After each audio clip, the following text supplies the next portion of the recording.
the possibility of tremendous economic and national security implications of this new technology. We don't know for sure yet. I think it's important to understand that there's a lot of exaggeration and hype, especially from some companies, describing the possibilities of where this can go. But there's a recognition that it's possible that this revolution will be as big as the one that led to the integrated circuit, which has tremendous economic importance. I know, for example, that the European Union has this quantum flagship program, and the European Union is working on this explicitly because they didn't really take advantage of the revolution and become a big player in the integrated circuit and computer chip economy when that happened in the last century. And they want to make sure that if this quantum revolution turns out to be that big, that they're part of it. It's early days, and we don't know for sure what problems these quantum machines are going to be able to solve efficiently.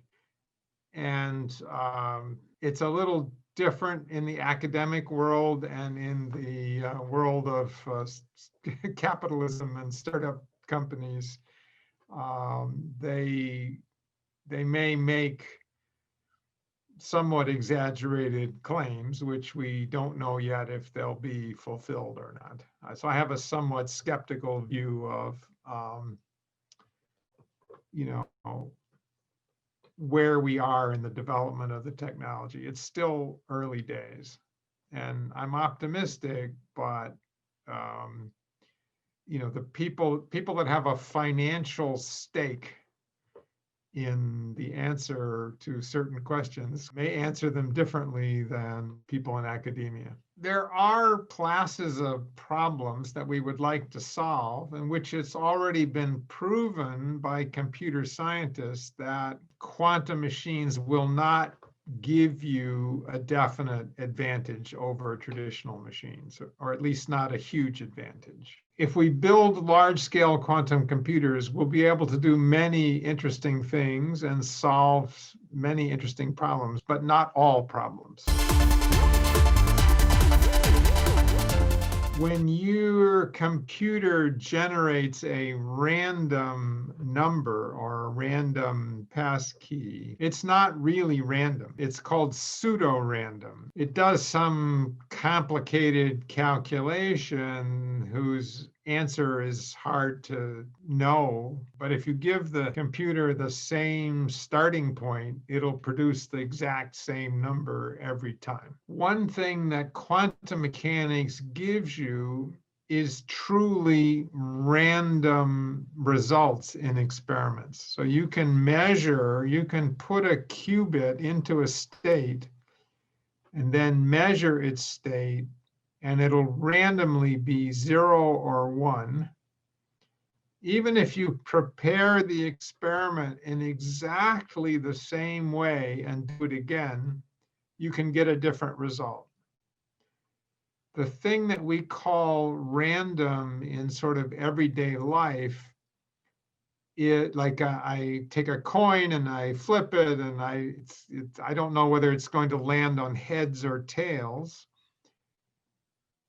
That's calling that random is based on our ignorance. We don't know exactly how hard my thumb went and pushed the coin up and how many times it'll turn, because it could be going higher or lower, and it could be turning faster or slower. I don't know those things, so I can't predict what the result will be. In quantum mechanics, there's an intrinsic randomness, which is not the result of ignorance. It's not the result of, there's some variable that I forgot to measure in my experiment, and that's changing, and that's what's causing the results to change. It really, truly is random. So that's actually a powerful resource for cryptography, for encoding information and transmitting it in a way that can't be broken by an eavesdropper. The current system of encryption on the internet is mostly based on the so-called RSA algorithm. It's a public key algorithm in which part of the key that you use to encode the information is publicly available and part is not. The whole algorithm for encrypting and decrypting and maintaining the privacy is based on the difficulty of finding the factors of large numbers, the prime factors. And you can verify, if I give you two numbers and you can multiply them on your cell phone, right? or even on your wristwatch these days, and get the product. That's easy. But if I gave you the product and asked you what two numbers did I multiply to get that, that turns out to be a hard problem for if the number is very, very large. So this is called a one-way problem. It's very difficult to solve, but it's easy to check that the solution is correct if you have it. So there's a complicated way that you use that to encrypt information.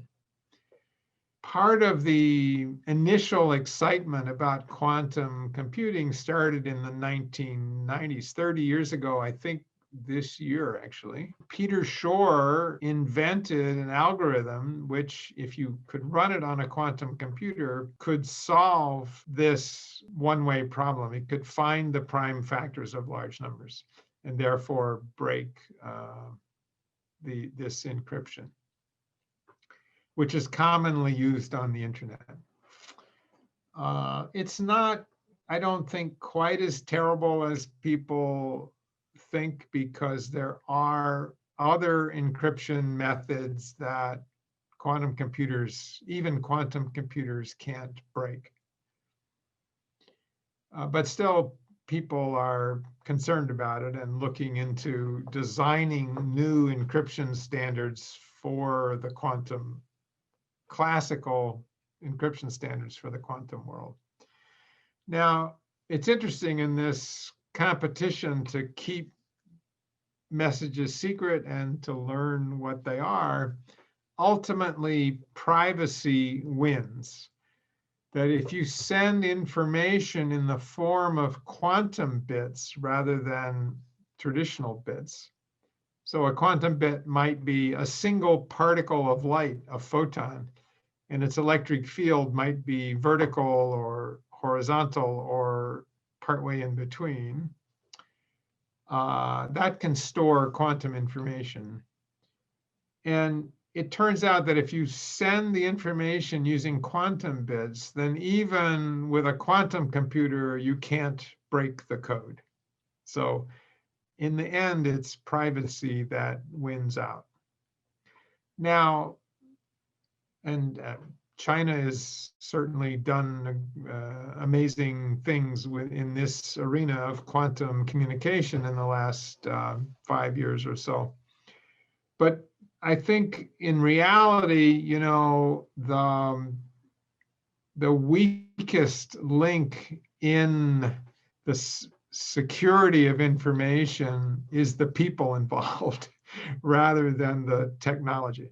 So it would be nice to use quantum communication to secure your communication, but you still have to trust the people that are operating the system. So it's a complicated, it's not just science, there's people involved as well.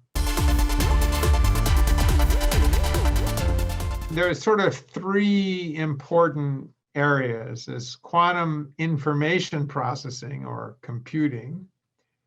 There's quantum communication, which we just talked about. And there's quantum sensing. So quantum sensing is this the study of how to measure the tiniest signals in the most accurate way that's allowed by the laws of quantum mechanics. And these three areas are all closely connected.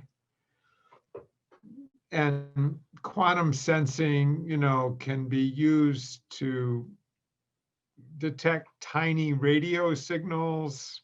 If you're a radio astronomer or an engineer, it can be used to detect tiny magnetic fields. There are many, many uses, in medicine and in basic science and engineering. So I think all countries are thinking about all three of those aspects of the quantum revolution. But different countries have different, levels of investment. China has done a huge amount with quantum communication in recent years, has also doing quantum computing. And within quantum computing, there are many platforms. There's superconducting qubits and optics and atoms, all kinds of physical objects that you can use to hold the quantum information. Europe has a big effort in quantum communication, also working on superconducting qubits and cold atoms. And the US is now beginning to work on quantum communication. We have this national quantum initiative that began this year. And there were 5 national quantum initiative research centers recently funded in the United States. I direct one of those 5. We have a primary focus on superconducting qubits and on quantum communication, but we're mostly focused on short distances.